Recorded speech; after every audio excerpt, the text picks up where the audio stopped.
Hi everyone, welcome to Foster Friday Live. We are so glad that you are joining us, and I am just really excited about our conversation today. It's not specific to foster parents or foster homes.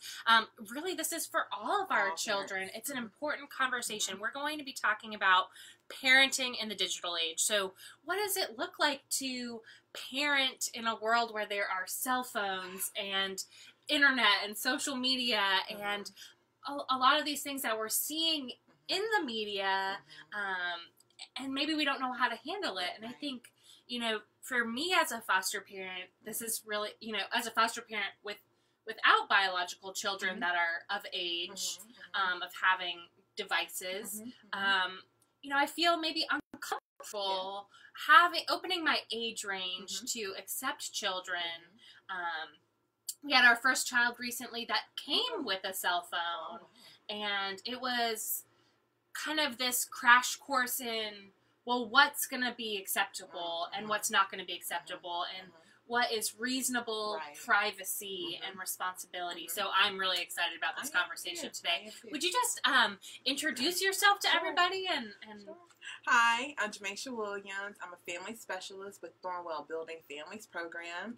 And Thornwell is a great organization that was founded by Dr. William Jacobs, who was a Presbyterian pastor. And so he saw that there was a need for children during the Civil War who didn't have a home. So he opened it up as an orphanage. But over time, Thornwell has evolved to meet the needs of the present age. So I can't believe how many programs Thornwell has. Believe me, it's hard keeping up sometimes. For foster care and, they have the residential homes, but also really strengthening family programs. Families. We also serve teen moms who are transitioning from childhood to adulthood in a sense. We have an independent living program on campus to, again, help our children who are in the residential program transition to adulthood. So we have a child development center where our children are excelling by leaps and bounds. We have so many new projects coming on board. So Thornwell is doing a great work in the community to build tomorrow's families. Yeah, that's really exciting. So, I kind of said already, like, this is important to me because I want to know how to do this well as, we are, maybe a new parent to a tween or a teen or, kids coming with device usage. Why is this conversation important for parents to be having around digital technology and social media usage with their kids of whatever age? Right. I believe every parent's goal is to create successful adults. Yeah. That's what we want for our children, whether they're our biological children, our foster children, adopted children, our nieces, cousins, nephews. We want them all to be successful adults, and that means being responsible, being mindful of what we put out in the digital world. Because once it's there, this conversation isn't just important for kids; it's important for us too. And we also want to focus on building relationships. A lot of times, digital age and devices take away from that one-on-one conversation that we have with our children. It's, Mom, I'm home. Can I have my cell phone? But we never get to engage with our children, or we miss that. We don't do it as much. So this is important because it's taking over dinner times. I used to love having dinner with my parents so we could talk and communicate. That gave us time to develop a relationship of trust, build rapport, and they got to know what was going on in my life, and I learned what values that were important to them just from those conversations. And, I'm certainly not perfect, and my husband and I both have jobs where people are calling at kind of all hours, or, as foster parents, maybe we're getting phone calls from caseworkers and whoever, and answering those phones at the dinner table, and then just what that takes away from our family experience. And when we think about foster children, they are coming from hard places, backgrounds that some of us can't even imagine. They've experienced so much, and so when are we going to have that conversation about what's important to them if we don't do it at the dinner table, or when they're at school, or when they're unplugged? And so sometimes they're plugged in and you never get to know that child personally other than, oh, they like pizza and chicken nuggets. But what's really going on with them, you learn that from conversation. You can't do that with a phone in your hand. Yeah. So, I mean, we know, maybe ages 10 and up, I don't know, maybe maybe there's some wiggle room there, are really engaged with cell phones and iPads, well, even younger than that, but like the social media stuff might be for kids a little bit older, but who is this conversation really for? Like, parents of children of what ages? All ages, because I know some families who have set up pages for their children who are under 10 years old. And we also just have to be mindful of the content that they're accessing on the internet, through the devices. There's so many sites now that are targeting children specifically for human trafficking reasons. They put like cartoons online, but it could be pornography. And our children see, oh, that's Family Guy, but no, it's not quite Family Guy. And so children 10 and under or over 10 are more prone to click on these things because they feel familiar with it. And it leads them down a rabbit hole that is dangerous and unsafe. So we really have to talk with all of our children, especially if they're using devices and social media. Personally, I feel like children over 10 are okay. Under 10, I don't feel they need that access.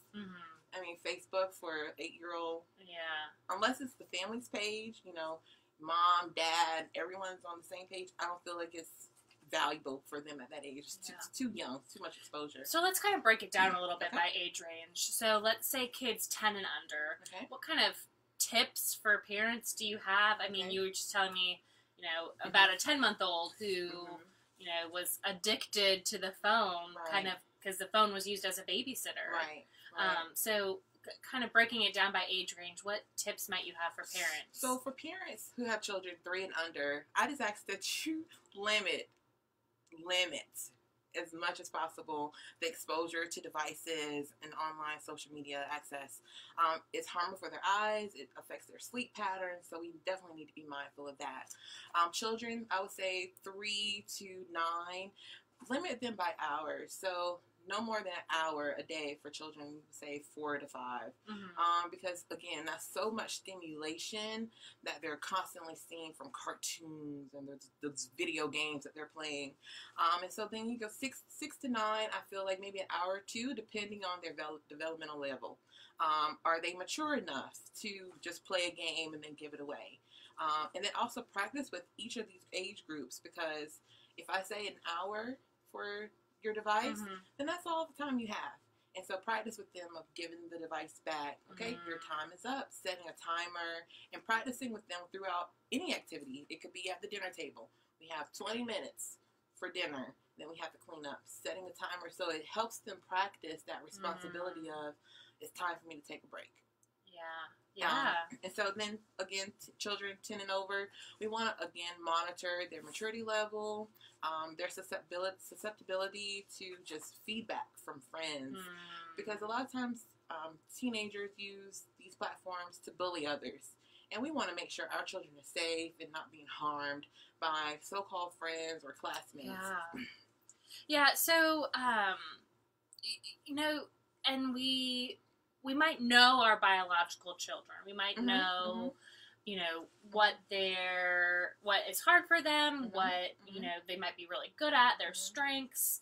But when new children are coming into our home as foster parents, we might not be able to know or trust their level of responsibility. So how does this change for foster parents? Well, a tip I would give for foster parents in any family who is accepting children to their home, whether they're relative or kinship care, is to just have a conversation with that child. Really set time aside just for you and them, or the parents and the child, to just really get to know each other. I feel like foster children are sometimes bounced from home to home, and they may never really have that intimate connection with their provider. And so just sitting down and being honest, hey, we use social media in the home. These are the sites that are acceptable. These are the sites that are not acceptable. I encourage foster parents to research as many social media sites as you can think of. What's on YouTube? There's tons of content. Is it all appropriate? working with their internet service providers or their router service providers to limit the amount of hours, but also the websites that can be accessed while in the home. It's possible. Okay. Yes, it's possible to limit those things and put blockers there. Children, they're smart and they're clever, but also monitoring. If we're going to be on a video game, then we're going to sit here together. I want to spend this time with you. If they're researching on social media or on their Facebook, hey, what you looking at? Tell me who this person is. Who's this friend? How long have you known this friend? Oh, I see you're talking to Carrie. Oh, you have a lot of conversations. Right. Who's Carrie to you? And also but it starts with the relationship. Because a foster child won't trust you enough to open up if you never take that time to really get to know build them. that relationship first. And listen. They have experienced so much. We are not the expert on their life. They are. And so accepting that role, that they are the expert, they know what's important to them, and listening and just being open. Because I know for me, we had a 12-year-old who came with her own phone, and she was on Snapchat and Instagram, and, that's how she was communicating with her friends. And, it was just kind of, it felt like a really awkward conversation to have. Here's what's appropriate, here's what is not appropriate. But as we, built that relationship, it was a little bit easier to have. It still wasn't easy to say, like, hey, I don't think that this is okay. But as we built that relationship, it felt less awkward to have that conversation. And starting out, I would give a newcomer maybe an hour of screen time. That's on a device, on the phone. Other times need to be devoted to relationship building, homework, and then other activities that aren't as distractible as others. Yeah, definitely. So what are some of the major issues? And I think maybe, these obviously change by age, but what are some of the major things that parents need to be looking out for in terms of safety, privacy protection of their children? So you want to, again, monitor the sites they're visiting. Check them out yourself. Don't just ask them and say, oh, this is YouTube video. No, okay, well, let's click and let's watch this together. You also want to monitor who they're talking to. In this digital age, there's the terminology sexting. Are they sharing inappropriate videos or images of their body parts with others that you are not aware of? Again, that is a felony. They could go to jail for that. In some states, it's illegal. So you got to be very mindful of those things. Also, just talking with them, hovering a little bit, hey, what's going on? What you looking at? Oh, I saw that video before, again, communication. You also want to think about the mental health aspect of it as well. Cyberbullying is so popular on social media platforms. So are your children, through the conversation you're having with your foster children, do you sense that they're mature enough to handle social media? Are they bullying others in the home? Are they disrespectful in their language towards you? Because if they're doing that with you, then they're possibly doing that online as well. Right. So you want to be mindful of those things. So I think we all kind of have this idea of what cyberbullying is, right? It's like unkind, language or what. So what should parents that are new to this, what should they be looking for? What signs should they look for to see, is this happening to my child or is my child doing this to someone else? So sometimes that I've seen through my work with building families, children who withdraw or isolate themselves, sometimes become defensive. The child is more defensive than normal. That could be a sign that they're being bullied or they're being the aggressor. If they're just more private, before they would open up and have more intimate conversations, but now they don't want to share anything. You can't see their phone, or even if they've lost interest in using social media, that is an indicator. Getting in trouble at school, fights, disciplinary actions, those are all signs that something could be happening as well, because they may feel like they have to defend themselves. Changes in eating habits, just overall behavior. Just be mindful. But it takes, again, monitoring that child as soon as they come into your care, having those open conversations with them so that you can really get to know what drives them. And then that helps you better identify their triggers. Right. In the long run. Right. Yeah, definitely. Anything else that parents should know about? Well, I encourage parents to use the TKN, and it's true, kind, and necessary. And so to monitor when your children are posting online, have these open conversations with them about, is this truthful, first of all? Is this kind towards your classmate or your peers or your family members? And is it necessary that you post this today? Because what we post today will be there 10 or 15 years from now. I encourage parents to Google themselves, their names or their photos, because then it allows a child to see what comes up. Right. Unfortunately, I had a family who had an incident with a child. She sent a negative picture to a friend, and it got out and it spread. And so she has to go back to school with that on her conscience. And so you have to be mindful of those things. I encourage parents, like I said, to monitor some apps you can't monitor, like Kik, WhatsApp, or GroupMe. Parents can't control those apps per se. So ask your foster child, hey, I just need to see your phone, just do a quick scan just to make sure everything is in order. And if you see any red flags of offenses, we'll say if children aren't following those rules, then that's an opportunity. We use consequences in building families, but just to limit their time. So from now on, since you've gone to this site that was strictly against our rule, now we have to visit websites together. You use my cell phone instead of using your own, or use my tablet, and we'll use it together. I'll watch the videos with you. We'll spend 30 minutes on videos. You can do 30 minutes of surfing. And then just monitor them with that. But it's also teaching them responsibility. Now they have a monitor for their social media activity.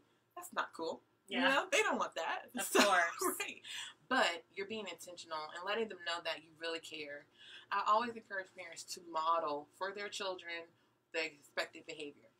If you're on your cell phone 12 hours of the day and no engagement with your child, then they're going to do the same thing. Right. I encourage parents to create, we use device boxes. So we take a cereal box or an old oatmeal tin, and we create a device-free zone. And everyone puts their device in the cereal box, or at dinner time. If it's important for the family to have an intimate dinner with no distractions, then everyone puts their phone, parents too, into that box. That teaches the child that this is an important time for us. Bedtime is another important routine that should be devoid of devices. So, hey, the box time, you know, time to collect. You can get it back tomorrow after school.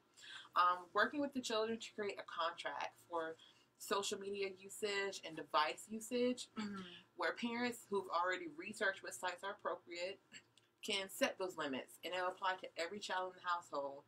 And it, again, you have to know the child, their maturity level, their triggers, comes from conversation. But once you have this set of rules for device usage and social media usage, it can then be applied to everyone in the house. But you have to be consistent. Because if you falter one time, the child learns that, oh, we don't really have to abide by that rule. Right. And that's not what we want here. So being consistent with your social media contract and being open and honest to the child. It's okay if you're going to decide, but I'm going to watch. I'm going to watch over your shoulder. And if I see that you're responsible, then I'll give you a little freedom. And scaffold it. We aren't just going to say, here you go, all the freedom in the world. It's easier to move the boundaries. Slowly bring it back as you develop that trust. Yeah, well, thank you so much. Thank you. Anything else that you want to share with our families as they're watching?